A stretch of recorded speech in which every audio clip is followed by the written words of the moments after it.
J'ai rencontré un jour une femme qui avait été atteinte d'une maladie qui l'obligeait à se déplacer en fauteuil roulant et qui lui causait beaucoup de souffrance physique. Euh, Pourtant, elle était joyeuse, elle souriait, elle entretenait facilement la conversation avec les gens.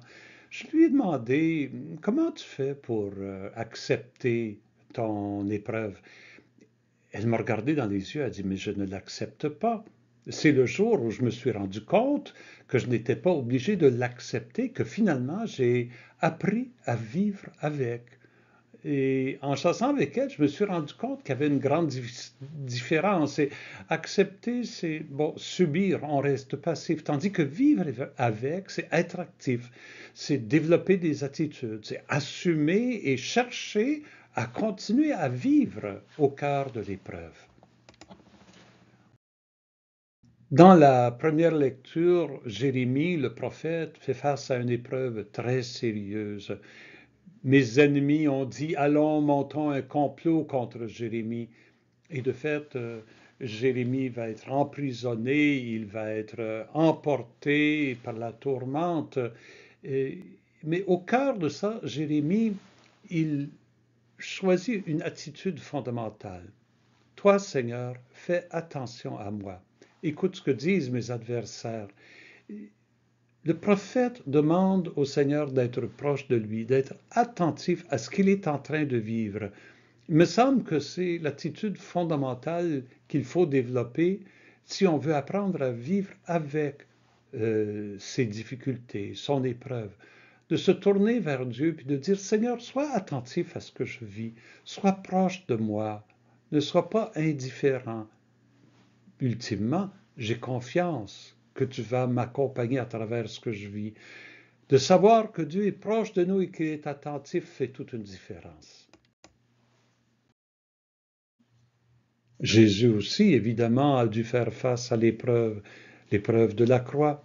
Il se tourne vers ses apôtres, selon l'évangile de Matthieu. Il leur dit, voici que nous montons à Jérusalem, le Fils de l'homme sera livré aux grands prêtres et aux scribes. Il continue dans l'évangile, si vous lisez la suite, en décrivant le fait qu'il sera arrêté, qu'il sera torturé, qu'il sera mis à mort.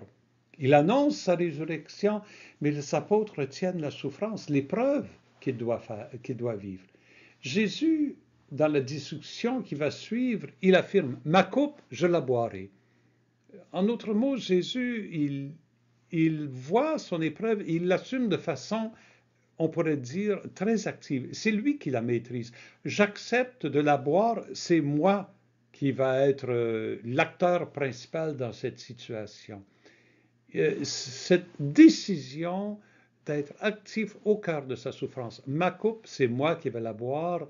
Ça change l'attitude, on pourrait dire.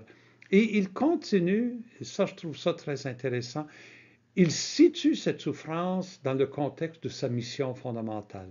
Le Fils de l'homme n'est pas venu pour être servi, mais pour servir et pour donner sa vie en rançon pour la multitude. Jésus est appelé à être un signe d'amour pour l'humanité. Et ce signe d'amour-là l'appelle au don radical, le don ultime de sa vie. Évidemment, c'est une épreuve, mais en sachant que c'est pour le salut de l'humanité, il est prêt à, à vivre, à traverser cette épreuve. Ça, ça m'invite, il me semble, moi, de toute façon, à chercher à voir dans l'épreuve que je vis, comment est-ce que ça peut s'intégrer dans la mission de ma vie et dans un engagement pour le bien des autres. Le psaume, le verset de psaume que je vous invite à méditer avec moi, psaume 30, verset 6, en tes mains, je remets mon esprit, tu me rachètes, Seigneur, Dieu de vérité. C'est ce verset que Jésus va citer sur la croix, alors qu'il est au cœur de son épreuve. Il va se tourner vers le Père et dire, en tes mains, je remets mon esprit. Cette attitude de confiance, elle est essentielle pour vivre l'épreuve. Demandons au Seigneur de nous donner la même confiance qu'il a donnée à son Fils Jésus lorsqu'il est passé par le chemin de la croix.